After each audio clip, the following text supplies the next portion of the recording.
அண்ணாதா சொல்ல அண்ணாதா. சைடு சொன்ன என்ன இருக்கு? சேட்டா வேலை வேணா கடல பருப்பு இருக்கு. சேட்டா கடையில வாங்க கடல பருப்பு வச்சு ஒயின் ஷாப் அவுச்ச கடல பண்ணி தரேன். சைடு ஏத்த மாதிரி இருக்குமா? மசாலா எல்லாம் ஏத்தி விட்டு அட்டகாசமா இருக்கு மக்களே.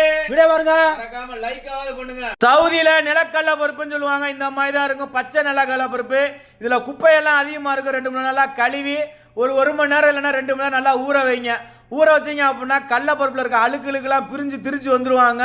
அதை நல்லா கழுவுனதுக்கப்புறம் குக்கரில் போட்டு வேணுங்கிற அளவுக்கு தண்ணியை ஊற்றி நல்லா 2 விசில் நறுக்குன்னு விட்டு வேக வச்சு எடுத்துக்கோங்க. திரும்படி அழுக்க ஆரம்பிச்சா அப்படின்னா நல்லா சுத்தம் பண்ணி நல்ல தண்ணியில் கழுவிக்கங்க.